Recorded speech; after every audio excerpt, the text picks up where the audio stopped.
उत्तरायण सूत्र के 28वें मोक्ष मार्ग के अध्ययन में जीव अजीव बंध और बंध में दो प्रकार से, एक पुण्य और दूसरा पाप। पुण्य में पूर्व में 7:3 के संदर्भ से एक विशिष्ट बात आई है। हिंसा, झूठ, चोरी, मैथुन, परिग्रह यावत मिथ्या दर्शन शल्य में रत रहने वाला और उसी प्रकार से स्थानांक सूत्र में हिंसा यावत परिग्रह में रत रहने वाला यह दुर्गति में जाता है। और 2 दिन से चर्चा चल रही है, यदि हिंसा, झूठ, चोरी, मैथुन, परिग्रह से विरत रहता है तो वह सुगति में जाता है।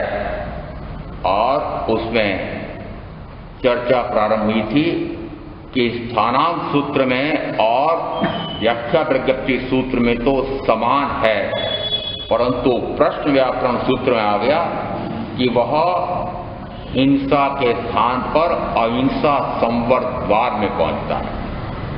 वहां पर भी यदि अहिंसा संवर, सत्य संवर, अचौर्य संवर और अपरिग्रह संवर, इनमें वह स्वर्ग का सुख प्राप्त करता है, कर्म के आश्रय द्वार को रोकता है, वह सैकड़ों भवों का सुख देने वाला है, सैकड़ों भवों को टालने वाला है, सैकड़ों दुखों को टालने वाला और सैकड़ों सुखों को देने वाला। तो अर्थ निकल रहा है कि इन 4 प्रकार के पापों से संवृत होने वाला भी इंद्रिय विषयों का सुख ही प्राप्त करता है, परंतु मात्र एक ब्रह्मचर्य की आराधना करने वाले के लिए कहा कि वह अक्षय मोक्ष प्रदाता है, शिव सुख दाता है, अक्षय पद दाता है, सर्व कर्मों से विदारण करने वाला है, सर्व कर्मों से पुनर्भव से रहित करने वाला है। और अंतर यदि ब्रह्मचर्य महाव्रत की पालना करता है 3 करण 3 योग से, या 9 बार सहित ब्रह्मचर्य का पालन करता है, तब भी वह तो मात्र अभी बाह्य में दृष्टि किए हुए है, महाव्रतों की पालना में ध्यान जा रहा है।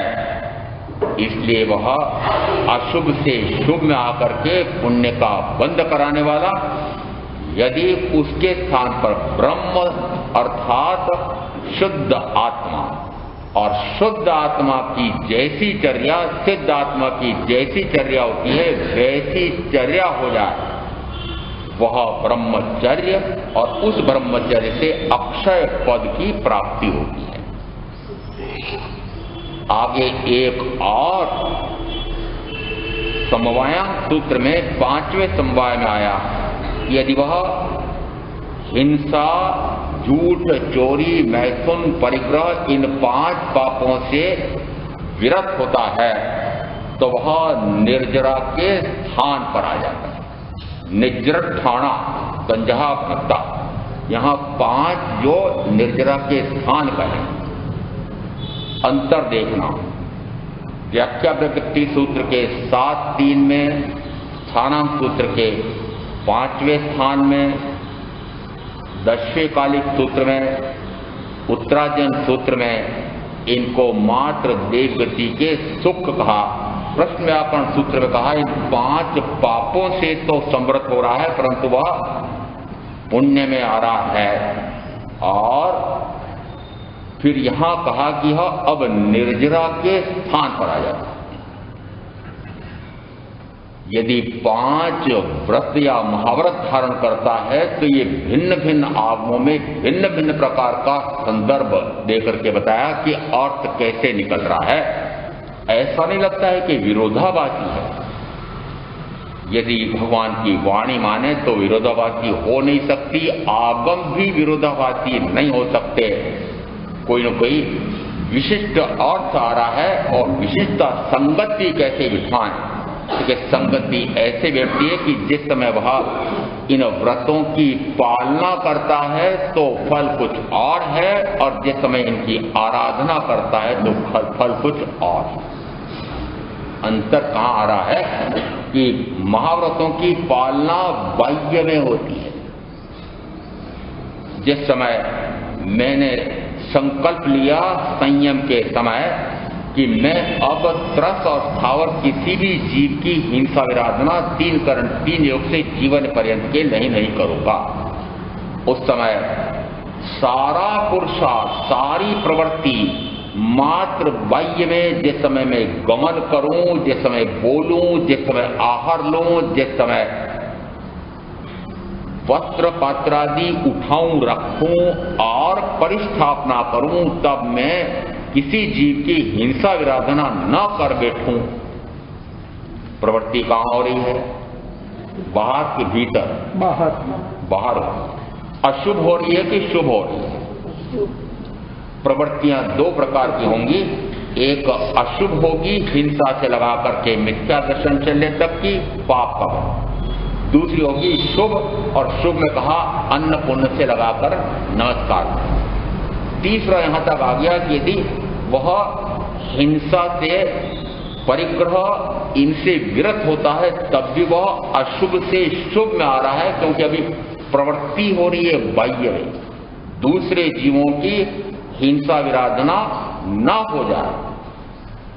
हिंसा विराधना करना पाप की प्रवृत्ति, न करना पुण्य की प्रवृत्ति।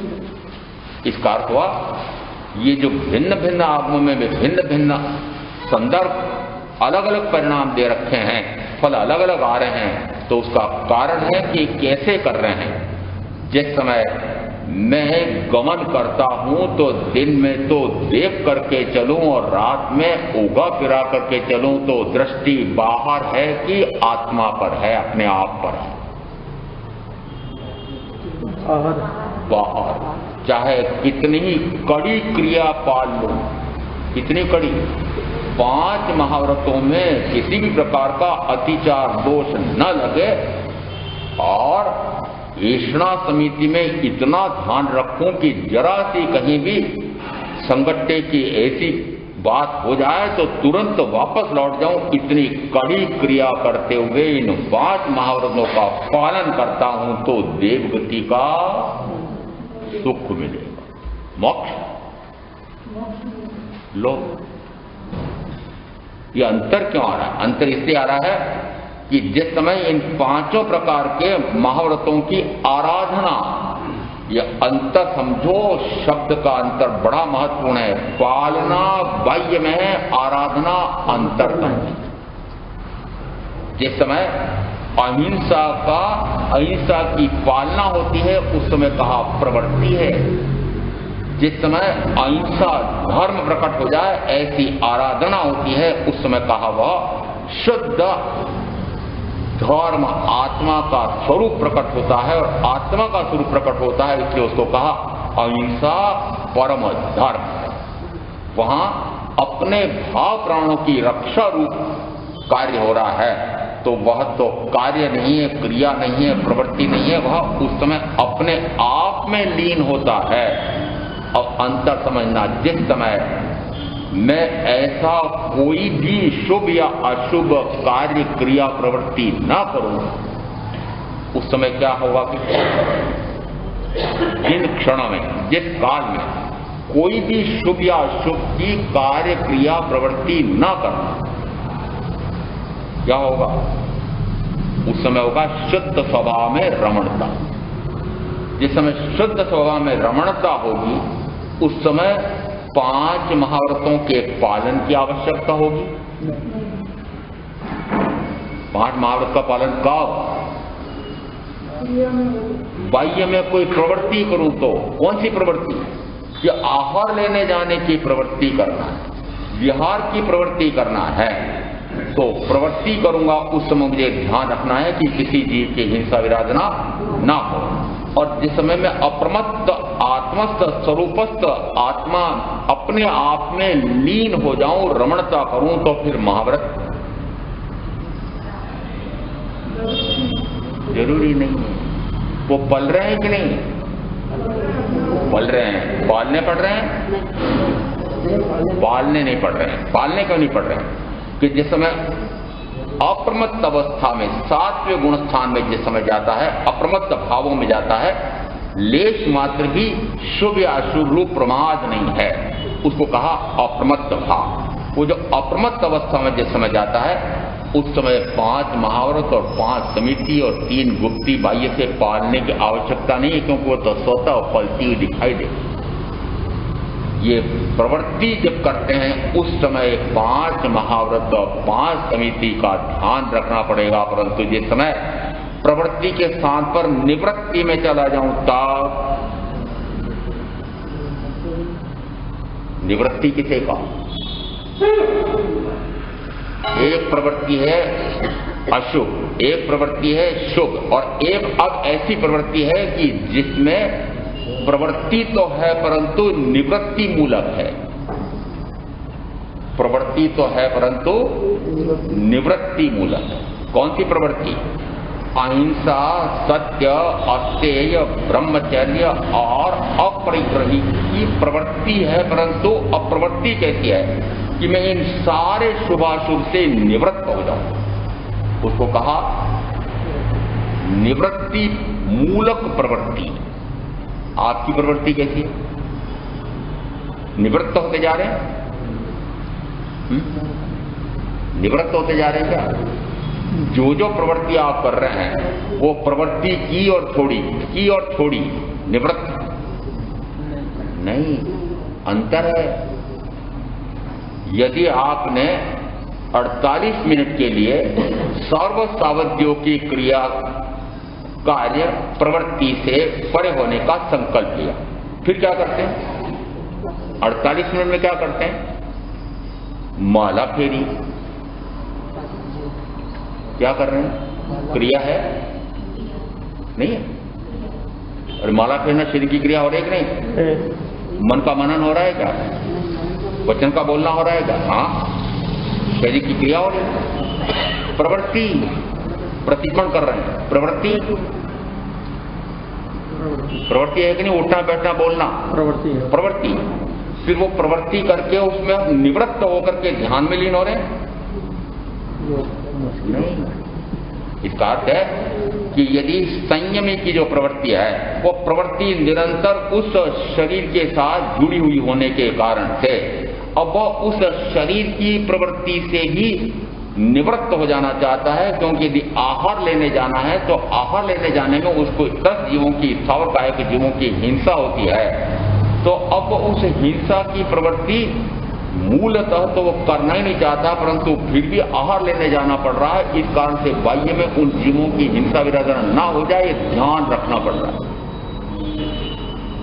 और यदि मुझे आहार लेने जाना ही नहीं हो तो, गमन करना ही नहीं हो तो, विहार करना ही नहीं हो तो, अडोल अकंप आसन में स्थिर हो जाना हो तो प्रवृत्ति है? नहीं, यह अंतर है।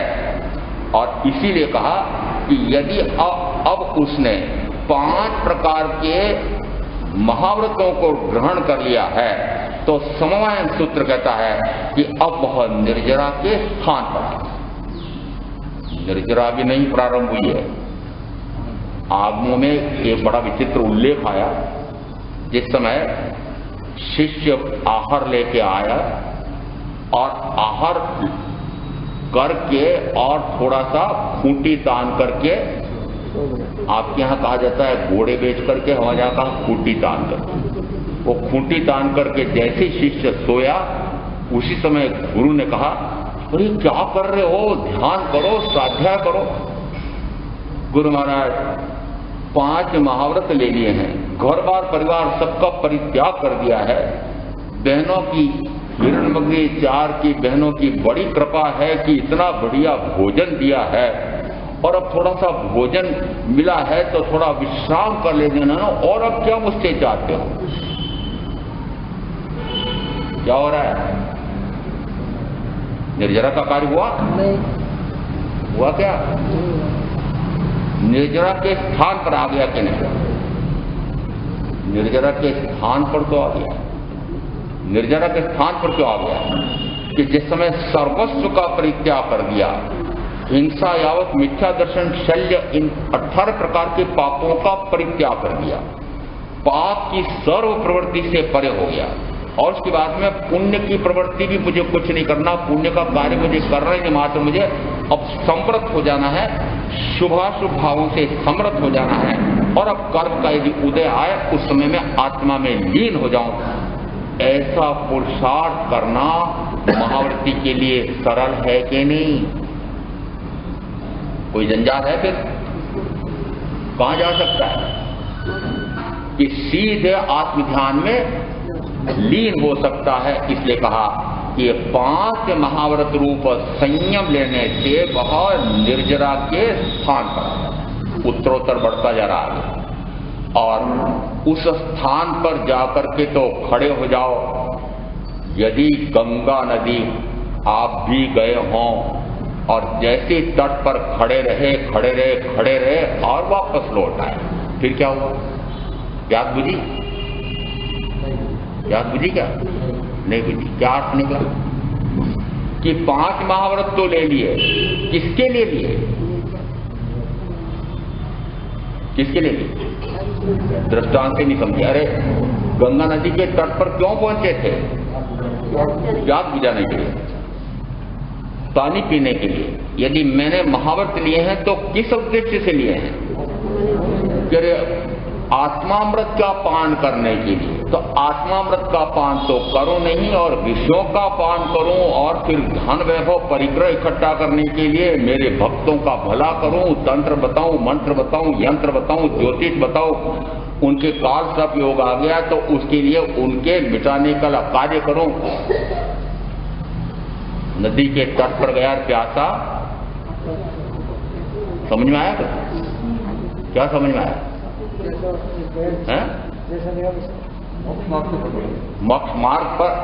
मार्ग पर तो आकर के खड़ा हो गया,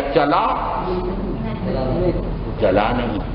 इसलिए कहा कि यहां अब 5 महाव्रत ग्रहण करने के बाद वह चाहे तो सीधा आत्मा में प्रवेश कर ले, निर्जरा के स्थान पर आ गया।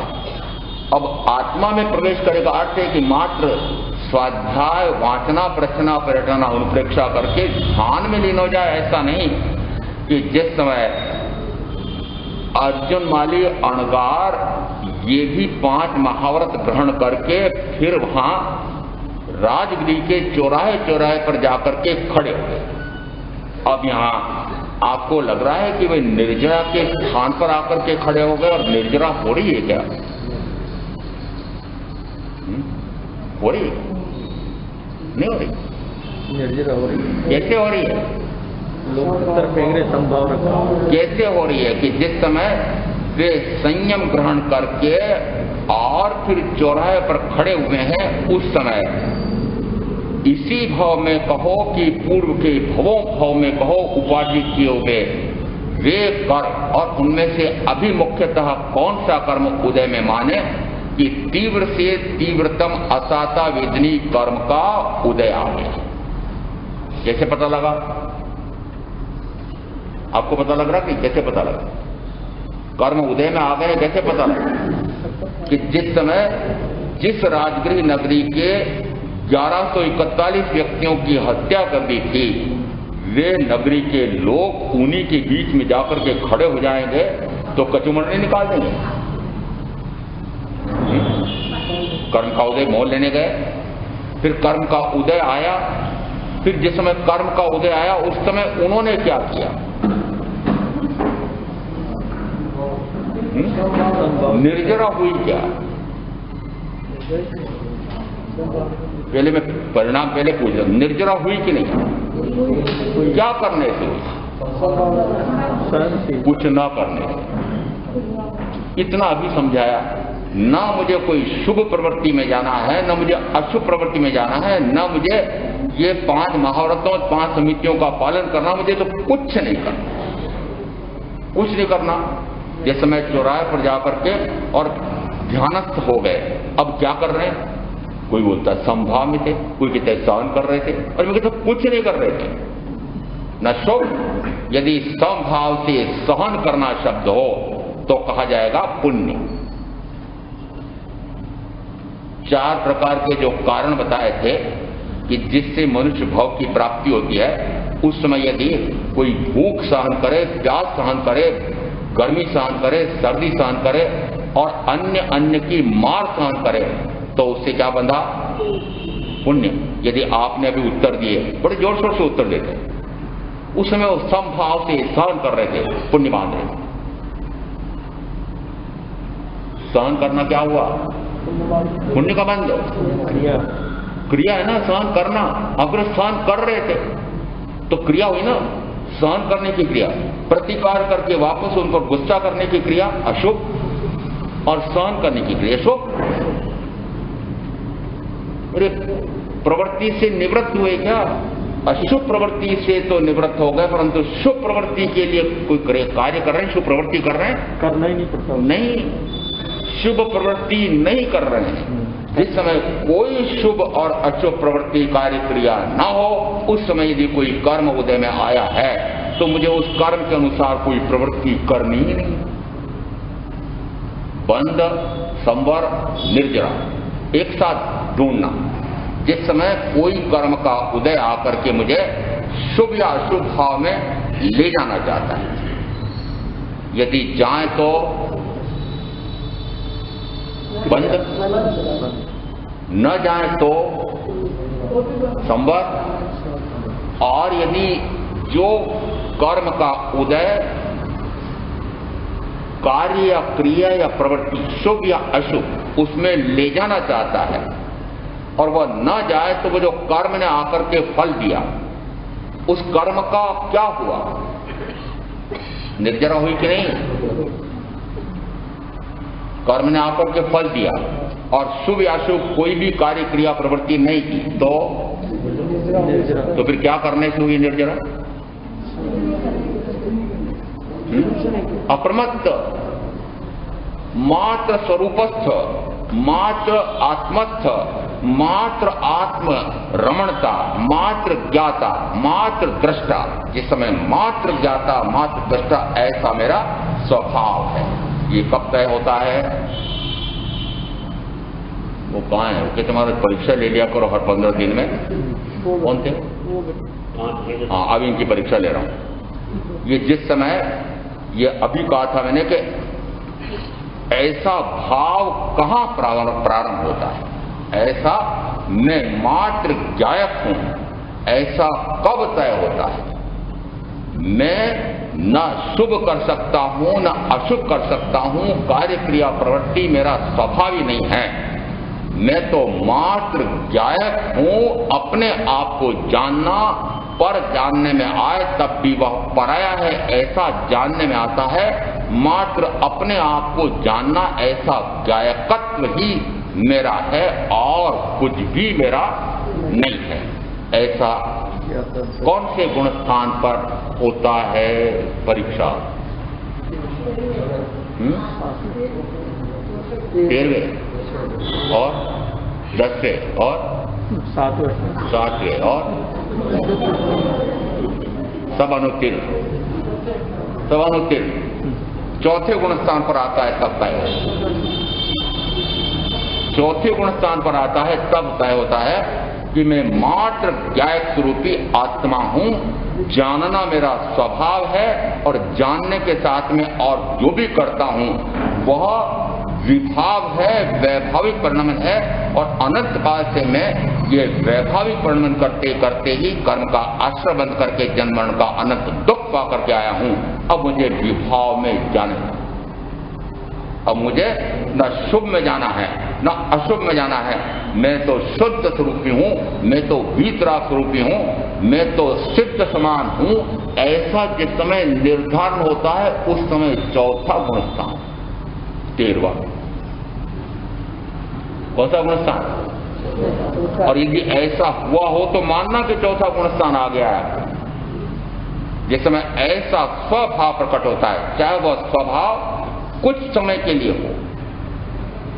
दूज का चांद और पूर्णिमा के चांद के प्रकाश में उसके अंतर नहीं है, प्रकाश तो वैसा ही है, परंतु कलाएं दूज के चांद की न्यूनतम खिली हैं और पूर्णिमा के चांद की कलाएं पूर्णतः खिल गई हैं। चौथा गुण स्थान दूज का चांद है और 13वां गुण स्थान यह पूर्णिमा का चांद है। अनुभव कैसा आता है चौथे गुण स्थान पर, कि जैसे सिद्ध परमात्मा का अनुभव होता है आत्मा का, वैसा अनुभव चौथे गुण स्थान पर आता है। और ऐसा जिस समय भाव आता है उस समय वह अप्रमत्त आत्मस्थ स्वरूपस्थ होता है, परंतु फिर कर्म का जोरदार धक्का आता है और वह बाहर निकल जाता है। परंतु यदि वह उसको परास्त कर दे तो बाह्य में दिखाई देगा कि पहला गुण स्थान है और न जाने कब आपको तो पता ही नहीं लगे और 13वां गुण स्थान हो गया है, 14वां और सिद्ध हो गया।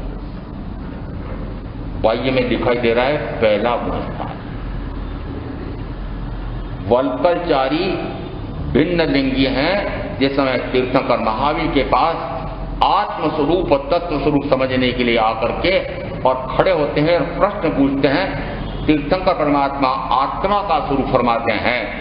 आत्मा के साथ जुड़े हुए अनात्मा कहो कि इस शरीर का स्वरूप समझाते हैं। और जैसे उनको जड़ चेतन की आत्मा शरीर की भिन्नता का भेद जानना होता है और ज्ञात होता है कि मैं तो मात्र ज्ञायक स्वभावी हूं, मात्र जानना ऐसा ही मेरा गुण है।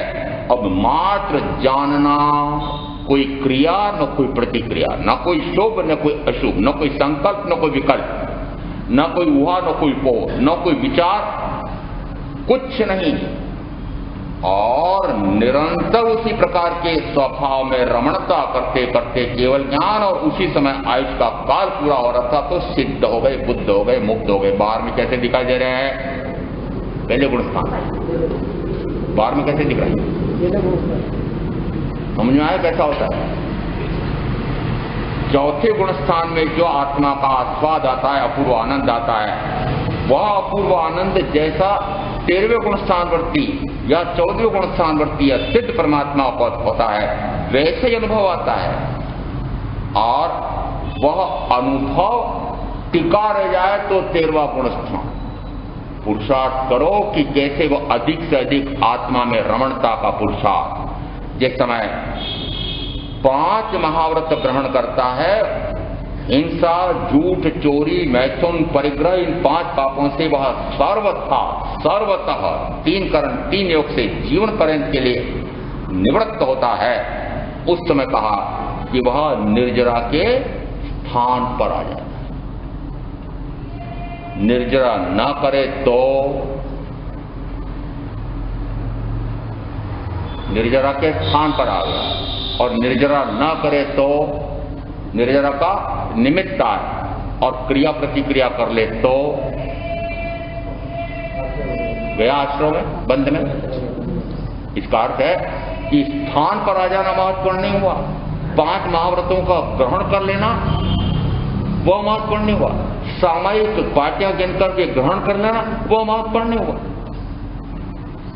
आगे उस 48 मिनट के काल में क्या करते हो?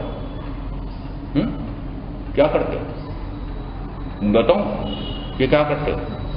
खोलूं क्या सारी पोल? खोलो ना। पता नहीं क्या क्या करने बैठ जाते हो। जिस समय यदि मेरा स्वभाव है मात्र अपने आप को जानना, तो जिस समय अपने आप का जानना जानना जानना जानना 48 मिनट तक निरंतर एक समय के काल में हो, केवल ज्ञान केवल दर्शन मोक्ष। अब इसके अतिरिक्त आप जो कर रहे हो वो सारा बंद है। चाहे अशुभ का होगा, यदि निरर्थक की बातें कर रहे हैं, विकथा कर रहे हैं, या घर की कथा कर रहे हैं, रागदेश की बातें कर रहे हैं, या जो कर रहे हैं, और यहां तक कि यदि माला फेर रहे हैं, अनुपीर भी गिन रहे हैं, तब भी वह अशुभ या शुभ है। और उसमें शुद्ध स्वभाव में जाना हुआ नहीं। निर्जरा के स्थान पर तो आ गए समय ग्रहण करके, परंतु निर्जरा हुई नहीं। निर्जरा कब होगी? यदि उसी समय कोई भी ऐसा कर्म आपको किसी भी विकार भाव में ले जाना चाहता है और आप विकार में न जाएं, तो कहा जाता है निर्जरा हुई। अब ऐसे स्थान पर आ गया हूं कि जहां पर यदि कोई विकार कराने वाला निमित्त आकर के खड़ा होगा, उस समय मैं विकार में नहीं जाऊंगा, क्योंकि मैंने संकल्प लिया है कि मैं 3 करण 2 करण 3 योग से इस प्रकार की सावध्यों की क्रिया नहीं करूंगी, नहीं करूंगा। होता ही नहीं। क्यों कहा कि एक सामायिक का यदि खरीदो तो कीमत कितनी, तो वे स्वयं कहते हैं कीमत तो मैं नहीं जानता हूं, जिसने कहा उसको जाकर पूछो। तो जिसने कहा उनको जाकर पूछा तो क्या कहा कि सामायिक की कीमत आंकी ही नहीं जा सकती, परंतु आप बनिए, सामायिक की कीमत आंकते हैं। 100 वर्ष नारकी का कटे, 100 वर्ष देवायु का जुड़े, वो सामायिक आपकी साधना है। या तो आकर्षण में कर रहे हैं देवायु का सुख मिले, या नरक के दुख से घबरा करके सामायिक कर रहे हैं, वो साधना है। जिस समय निर्जरा के स्थान पर आ जाता है। आगे इसमें एक और सारे प्रमाण लेना पड़ेंगे। एक उत्तराध्ययन सूत्र में चित्त संभूत नाम का संवाद ऐसा अध्ययन आया हुआ है, उसमें जिस समय पूर्व के साथी नाम, इसमें भी चित्त ही आया है, और दूसरे साथी से संभूत, दोनों पूर्व में चांडाल कुल में जन्मे थे और आत्मावबोध सदगुरु से प्राप्त करके संयम ग्रहण कर लिया था, परंतु संयम लेने के बाद भी बार बार लोग कहते रहते, अरे हो संयम ले लिया तो क्या हुआ, चांडाल तो है, चांडाल तो है। एक संभूत मुनि को ऐसा गुस्सा आया कि महामारी फैला दी। उनके संयम और तप के फलस्वरूप जो लब्धि प्राप्त हो गई थी, तो पूरी राजधानी में घना धुआं फैला दिया, और सारे दुखी होकर के जिस समय आए तो सनत कुमार चक्रवर्ती अपने पटरानी और रानी के सहित और वंदना करने, उनको क्षमा याचना करने के लिए आते हैं। और उस समय उन्होंने जैसे ही वंदन किया, पटरानी ने वंदन किया और बालों का स्पर्श अंगूठे पर होते सी सनसनी छूटती है, और निश्चय कर लिया कि यदि मेरे संयम और तप का फल हो तो मुझे इस प्रकार की पटरानी से भोग भोगने का अवसर मिले। संयम और तप का कोई फल हो तो देखना, संयम और तप का कोई फल हो तो क्या मिले, कि ऐसी पटरानी। संयम और तप के फल से अगले भाव में क्या बने, आपकी सामायिक, आपका तप, पानी कहां से, अरे चक्रवर्ती बनोगे, पटरानी से भोगने का अवसर मिलेगा, 64,000 रानियों से भोग भोगने का अवसर मिलेगा। अरे संयम और तप, देखो संयम और तप का फल क्या है। उसके बाद में फिर जैसा है पूर्व के साथी वे वर्तमान में भी संयमी हो गए थे, वे उन्हें समझाने के लिए जाते हैं कि अरे चक्रवर्ती बन गए हैं, चक्रवर्ती का भोग भोग करके यदि काल करेंगे तो दुर्गति में जाएंगे, नरक में जाएंगे। अपने पूर्व के साथी इनको समझाने के लिए जाते हैं, और समझाते समझाते थक गए। उन्होंने कहा भले कितना ही मुझे समझाओ, आपका उत्तर, इसका आप सबका उत्तर, महाराज कितना ही समझाओ, बोलूं, हाँ बोलना पड़ेगा। महाराज जानती हूं, महाराज जानता हूं, आप कितना ही कहो, कितना ही समझाओ, मोह तो टूटता नहीं है, मोह तो मूर्छा तो टूटती नहीं। अब कितना ही समझाओ, मेरे से तो ये सब छूटते नहीं, ये भोग भोग साधन मेरे से तो छूटते, बोला ना, चाहे आप कितना ही समझाओ। ऐसा का ऐसा उत्तर, वो आप जो उत्तर दे रहे हो, ऐसा का ऐसा उत्तर संभूत वर्तमान में ब्रह्मदत्त चक्रवर्ती का उत्तर आ रहा है। कितना ही समझाओ, मुझे समझ में नहीं आता है, मेरे ये मुझसे ये भोग, ये चक्रवर्ती तो नहीं छूट रहा है, वो नहीं छूट रहा है।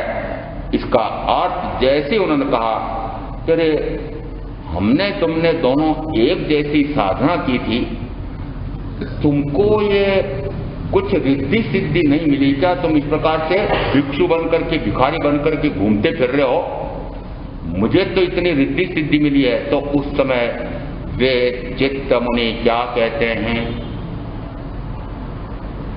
कि पूर्व के संयम और तप के कारण से मुझे भी इस प्रकार की रिद्धि सिद्धि मिली थी। उत्तर आ रहा है? संयम और तप का फल आ रहा है? समझ में आ रहा है कि नहीं? संयम का फल क्या आया? रिद्धि सिद्धि। इसीलिए ले लो। किसके लिए? नहीं, अरे रिद्धि सिद्धि मिलेगी ना। फिर इतना आकर्षण दिखा रहा हूं कि यदि इतनी रिद्धि सिद्धि मिलेगी तो चलो रिद्धि सिद्धि के लिए ले लो। बोलो वंशीराज, कौन बोलते हैं? रिद्धि सिद्धि के लिए नहीं लेना, लेना तो है परंतु रिद्धि सिद्धि के। ठीक है। जिस समय उन्होंने कहा कि हम दोनों ने इस प्रकार की साधना की थी, तो चित्त मुनि उधर उत्तर देते हैं कि मुझे भी रिद्धि सिद्धि मिली थी, परंतु मैंने ऐसे उस क्षणिक सुख वाली उस रिद्धि सिद्धि अप्सरा जैसी 8 महारानियां, उनमें सुख नहीं माना। वो क्षणिक सुख है, भाषित होता है कि सुख है, इसलिए उसका परित्याग करके मैंने शाश्वत सुख की खोज के लिए संयम लिया। संयम किसके लिए है? शाश्वत सुख की खोज के लिए, रिद्धि सिद्धि के लिए नहीं। परंतु चूंकि अब तुम कह रहे हो कि मुझसे नहीं छूटता है, तो मैं तुम्हें एक सलाह अवश्य दे जाऊं कि तुम आर्य धर्म का पालन करो और जीवों पर अनुकंपा करो, तो कम से कम तुम्हें महर्दिक देव गति मिलेगी। महर्दिक का अर्थ होता है महारिद्धि संपन्न, महारिद्धि संपन्न देव। किससे, क्या करने से बनेंगे? आर्य धर्म का पालन। शब्द देखना, आर्य धर्म का पालन करो और साथ में कहा दूसरे जीवों पर अनुकंपा करो। तो दूसरे जीवों पर अनुकंपा, अब मिला ना अन्य आगमों में जो संदर्भ दिया था, दूसरे जीवों पर अनुकंपा कहां आया था? परीक्षा। आज वापस बताएं, पहले बता चुका, ये 3 दिन से चल रहा है विषय। अनुकंपा कहां आया था? अरे मैंने कहा व्याख्या प्रकृति सूत्र की बात करो थोड़ी सी। व्याख्या प्रकृति सूत्र में 7.3 में आया, प्रश्न क्रमांक 24 में कहा दूसरे जीवों पर अनुकंपा करने से, दूसरों को दुख देने, रुलाना, झुराना, पीटना, परितापित करना, खेदित करना, ऐसा न करने से वह, अब बोलो क्या, वह क्या प्राप्त करेगा? सातावेदनी कर्म का बंद कर। परीक्षा लो। इसी प्रवचन में बताया, अभी परीक्षा लेते याद नहीं रहा क्या से निकल रहा। यदि व्याख्या प्रकृति सूत्र में कहा कि दूसरे जीवों पर अनुकंपा करने से सातावेदनी कर्म का बंद होता है, यहां कहा, क्या कहा कि दूसरे जीवों पर अनुकंपा करो तो तुम महारिद्धि संपन्न देव बनोगे। दोनों ने कहा कि अपन ने पूर्व में संयम और तप की आराधना, संयम और तप की पालना की थी, उस कारण से मुझे चक्रवर्तीत्व की रिद्धि सिद्धि मिली है। उन्होंने कहा मुझे भी इस प्रकार की रिद्धि सिद्धि मिली थी। इसका अर्थ है कि ये सारे क्या फल दे रहे हैं? रिद्धि सिद्धि। अब एक प्रमाण और व्याख्या प्रकृति सूत्र के 2.5 में तुंग्या नगरी श्रावकों का वर्णन मिलता है। और तुंग्या नगरी के श्रावक कैसे होते थे, तो उसके लिए थोड़ा संदर्भ ये भी देना पड़ेगा। आप अपनी तुलना करना, मुझे आपके अध्यक्ष चेहरे से आदर्श श्रावक बताओ कैसे होते हैं। तो मैं तुंग्या नगरी का उदाहरण देता हूं कि वे कैसे जीवाजी के जानकार भगवान महावीर के श्रवणोपासक थे कि वे किसी भी वाण व्यंतर आदि देवी देवताओं से अन्य किसी से अनतिक्रमणीय होते थे। अनतिक्रमणीय का अर्थ होता है लेश मात्र भी डिगने वाले नहीं होते थे। चाहे किसी भी प्रकार का संकट आ जाए, बाधा आ जाए, कोई देव आ जाए, कोई राजा आ जाए, कोई मुझे बाध्य करे, तब भी मैं किसी भी प्रकार से ऐसा नहीं करूंगा। ऐसा जिनका संकल्प था उनके लिए आया कि वे तुंग्या नगरी के श्रावक थे। और अब मैं आपका बोल रहा हूं, आप जिस समय व्रत लेते हैं, उस समय 8 प्रकार के 8वें व्रत में, किसमें देते हैं? 8वें। आएवा, बोलो लो, जिस समय व्रत कर्म कर रहे हो उस समय क्या ले रहे हो? ये इस प्रकार के 8 प्रकार की समस्या आ जाएगी तो मेरे आगार है। आदर्श श्रावक बनना चाहते हैं। उपासक दशांग सूत्र में भी आया कि आनंद आदि श्रावक इस प्रकार से ये देव किन्नर राक्षस आदि से अनतिक्रमणीय होते थे, यानी वे उनको डिगा नहीं सकते थे। और फिर पूरा उपासक दशा सूत्र देखो तो 6 ऐसे श्रावकों का वर्णन मिलता है कि जहां देवों ने आकर के उनको भयंकर से भयंकरतम कष्ट उत्सर्ग दिए थे। ठीक है, आप आएवा रायवा हो गया, श्रावक बनना चाहते हो।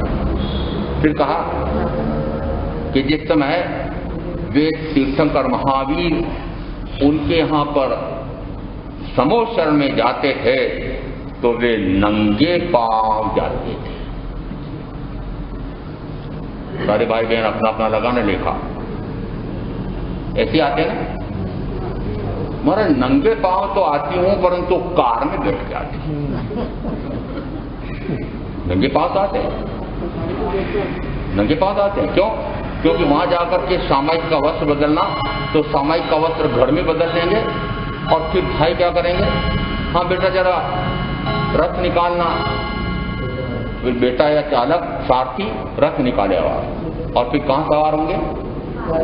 हाँ, नंगे पांव आ रहे हैं, समय का वेश पहन के आए हैं, मोमबत्ती लगाना छोड़ी हुई है, अभी समय के लिए नहीं है, परंतु नंगे पांव आ रहे हैं। क्या कहेंगे? वो नंगे पांव क्यों आते थे? नीचे देश के चले। हाँ, कि जीवों की हिंसा विराधना न हो जाए, आप तुलना करना। उसके बाद में फिर कहा कि तुंगिया नगरी श्रावकों के उन मकानों की अर्गलाएं खुली मिलती थी। कोई भी यदि अतिथि आ जाए या साधु सन्यासी आ जाए या भगवान महावीर के श्रमण श्रमणियां आ जाए तो उनकी अर्गलाएं और आपकी बंद करके ताले लगा करके। अरे मैंने ऐसे अनुभव किए हैं कि बाहर का जो 4 दीवारी का दरवाजा, उसको यदि ठप ठप करूं तो अंदर आवाज नहीं जाए, क्योंकि अंदर और पता नहीं कितने वो 48 तालों में बंद है भाई या बहन, तो और मैं ठपकार करता रहूं तब भी वहां आवाज नहीं पहुंचे। और कभी वह खुला हो और उसमें मैं धक्का दूं तो इतना संगीन की धक्का ही न लगे। आपकी कैसी स्थिति है? अर्गलाएं खुली मिलती है? मिलती है। और कभी भी आहार के समय आ जाऊं तो आहार मिलता है? महाराज अवसर देखो, कब देखो आपका अनुकूल। मुझे पता है महाराज वो 2:30-3 बजे आते हैं दुकान से, तो कार्यालय से, तो कारखाने से, तो और 2:30-3 बजे आएंगे। उसके बाद में फिर मुझे समय मिलता है, आपका तो दोपहर का स्वाध्याय का समय भी पूरा हो जाता है। और प्रातःकाल आऊं कैसे ही बच्चों का टिफिन बनाना है, बड़ों का नाश्ता बनाना है, इतने सारे काम है। उसी समय वो झाड़ू पोछे वाली आ जाती है, इसलिए आऊं तो आऊं कैसे। फिर ये कहते हैं महाराज कार्यालय का समय आजकल ये 9 बजे है, 10 से 8:15 8:30 बजे निकलता है, तो मैं प्रवचन में आऊं तो आऊं कैसे। क्या बनना चाहते हो? जीवाजीवी की जानकार बनना चाहते हो? आदर्श श्रावक आदर्श श्राविका बनना चाहते हो? कहां से बनोगे? जिस समय ये तुंगिया नगरी के श्रावकों ने देखो, फिर प्रश्न कैसे पूछे कि जिस समय उन्हें पता लगा भगवान महावीर, भगवान पार्श्वनाथ के परंपरा शिष्य 4 शिष्य आए हुए थे। भगवान पार्श्वनाथ के परंपरा शिष्य। परंपरा शिष्य का अर्थ होता है वे साक्षात तीर्थंकर पार्श्वनाथ के शिष्य नहीं थे, परंतु शिष्यानुशिष्य ऐसा करते हुए वे विचरण कर रहे थे। वे विचरण करते हुए जिस समय आते हैं तुंगिया नगरी में, उस समय वे भी उनको परिउपासना करके बंधन विहार करके तत्व स्वरूप समझने के लिए पहुंचते हैं। और पूछा भगवान, पूर्व भाव में इन्होंने संयम और तप की आराधना की थी, परंतु इन देवों को देवलोक में देवगति में क्यों आना पड़ा? आप भी ऐसे प्रश्न पूछते हैं? पूछते हैं? पूछते नहीं? पूछे कहां से? स्वाध्याय है, तत्व स्वरूप में जिज्ञासा है, आत्मस्वरूप तत्व स्वरूप को समझने की जिज्ञासा है, अंदर में तीव्र मुमुक्षु भाव है समझने का। समझना चाहता हूं, अपने आप को समझ जाऊं, पर को भी समझ जाऊं, दोनों का भेद समझ जाऊं और भेद समझ करके पर से पराय से परे होकर के स्व में लीन हो जाऊं, ऐसी अंदर में तीव्र जिज्ञासा जगती है, तब इस प्रकार के प्रश्न निकलते हैं। जिस समय उन्होंने पूछा कि भगवान इन देवों को यदि इन्होंने पूर्व में संयम और तप की आराधना की थी तो इनको देवगति में क्यों आना पड़ा? और फिर कहते हैं कि संयम से तो आत्मा द्वारा समृद्ध होकर के आत्मा में जाता है और तप द्वारा कर्म भस्मीभूत हो जाते हैं, तो फिर इनको मोक्ष हो जाना चाहिए था, ये देवगति में क्यों आए? क्यों आए बताओ? संयम और तप की आराधना करने से देवगति में आना पड़ रहा है तब तो स्पष्ट हो रहा है, परंतु देवगति में क्यों आना पड़ रहा है? एक स्थविर महिल ने उत्तर दिया, पूर्व संयमेणम देवा देवलोकेषु उपवज्जन्ति। पूर्व संयमेणम देवा देवलोकेषु उपवज्जन। तो जिस समय इन देवों को देवगति में आना पड़ा है तो इस कारण से आना पड़ा कि उस संयम के जिसके कारण से मोक्ष मिलता है उससे पूर्व का कोई संयम किया होगा। जिस संयम से मोक्ष मिलता है, कौन से संयम से मोक्ष मिलता है?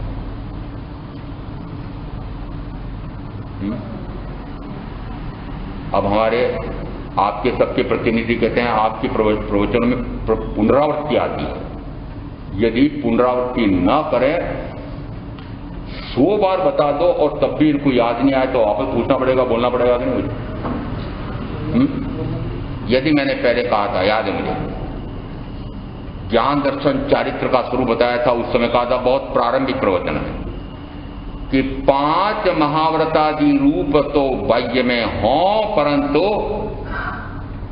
अब बोल आगे वाक्य पूरा करो, 5 महाव्रत रूप पालन तो हो परंतु स्वरूप रमणता रूप चारित्र न हो।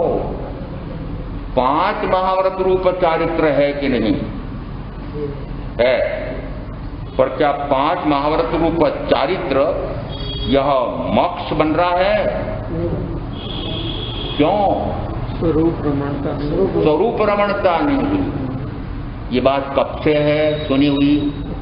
प्रारंभ के प्रवचन में आई थी। ज्ञान शब्द आचारांगादि का ज्ञान तो हो और आत्मज्ञान हो न हो, नव तत्वादि का श्रद्धान तो हो परंतु आत्मश्रद्धान हो न हो, 5 महाव्रत रूप चारित्र तो हो और स्वरूपाचरण चारित्र हो न हो। याद रहा? नहीं रहा, ये गड़बड़। जिस समय विषय संदर्भ बदलता है तो पुनः वह विषय कैसे आता है? यहां पर पूछा कि इन्होंने पूर्व के भाव में संयम की आराधना की, संयम तो लिया था परंतु इनको देवगति में क्यों आना पड़ा?